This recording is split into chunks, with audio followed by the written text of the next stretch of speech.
I asked my team to pull this. I believe it was the New York Post that broke the story of the neurologist visiting the White House. Yeah.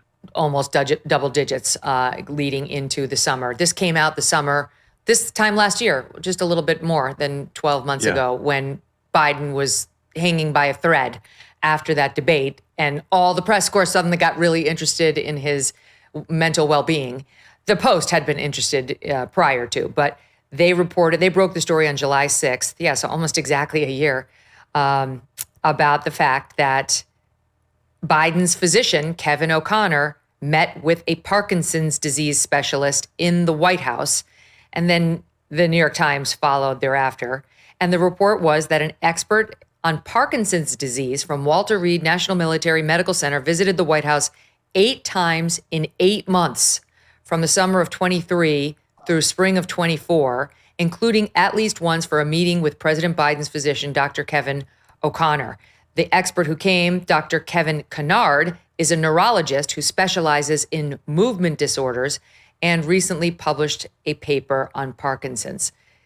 By the way, not for nothing, but this came up when I sat with the New York Times, and Lulu Garcia Navarro and I were having our tete-a-tete about, how you can't trust these podcasters to tell you the truth and there's no system.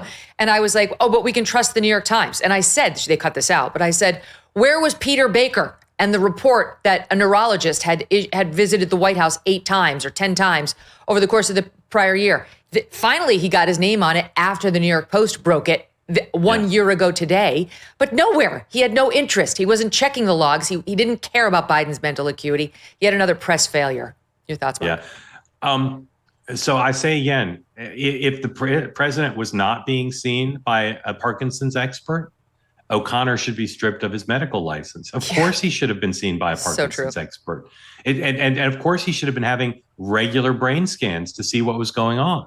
So this is where they're kind of checkmated, because they either didn't do these things and it's malpractice, because the president clearly needed, as a father and as a grandfather and as a husband, as a human being, he needed the treatment that you or I would get for our dad if they had those symptoms and behavior. And if they did do them, which according to this reporting they did, what were the results? Why was he there? They act as if this is some private citizen Biden who's entitled to his medical privacy the way private citizens are. If the president of the United States is being seen by a Parkinson's expert, which it appears happened, maybe not, but it appears it did, and it should have, that should be disclosed and the results should be disclosed.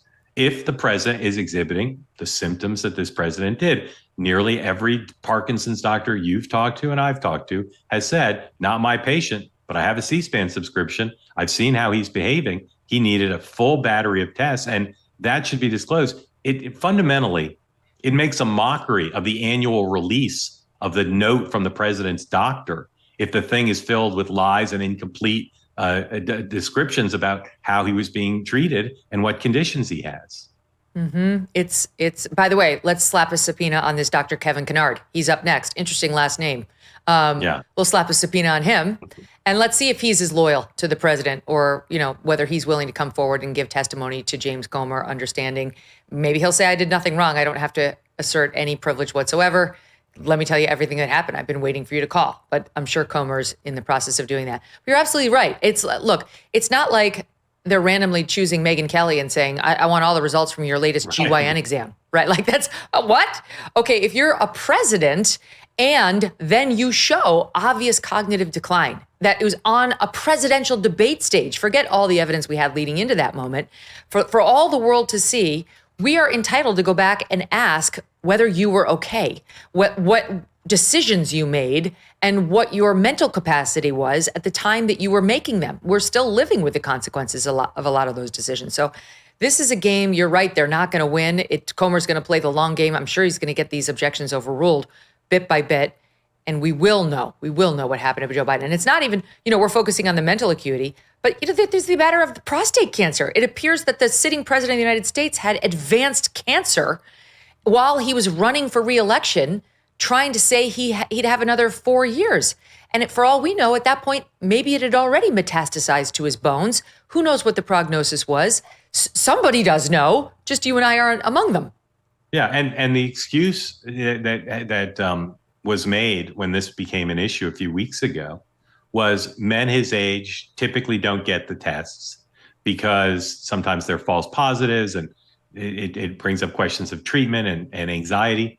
He's not a normal He's not a normal person. He's a president, and as you said, running for re-election. So if they really didn't test him, I would say that's malpractice, truly. And if they did test him and they're lying about the results, also a problem. And it doesn't really matter which it is. The reality is, experts will tell you, he has an advanced stage. It should have been detected earlier. And if it wasn't, again, shame on the doctor for saying, well, we're not going to do the test because it's normal not to at someone his age.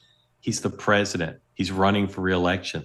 The president of the United States has advanced cancer. That's a national crisis. It's not some private personal matter.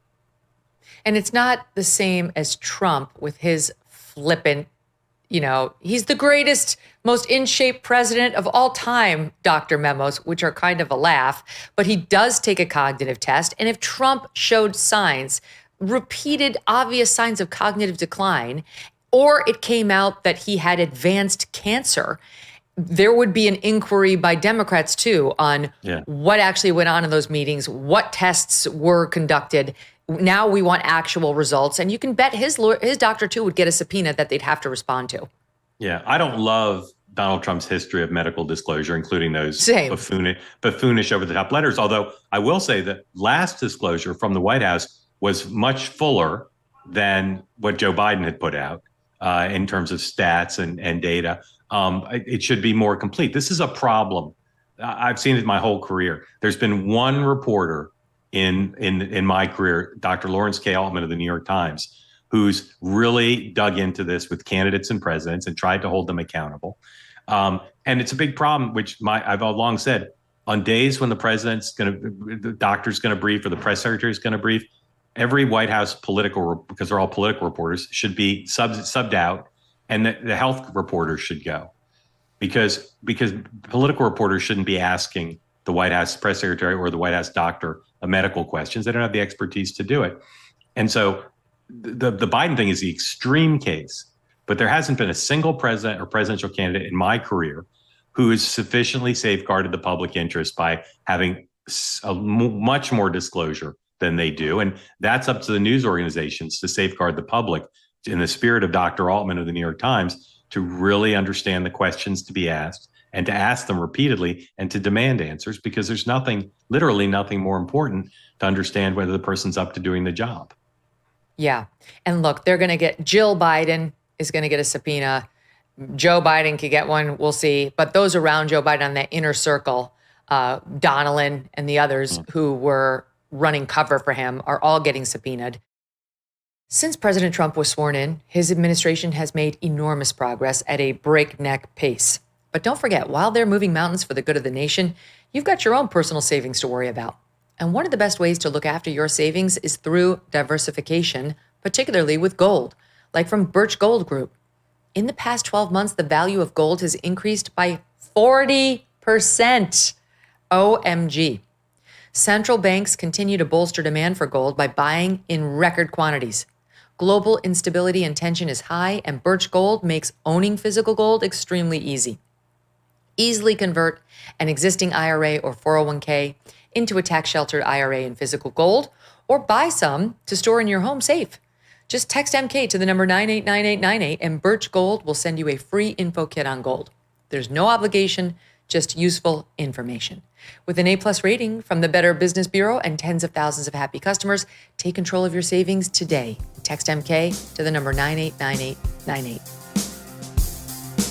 Thanks so much for watching. If you like what you just saw, hit the subscribe button for more clips and full episodes.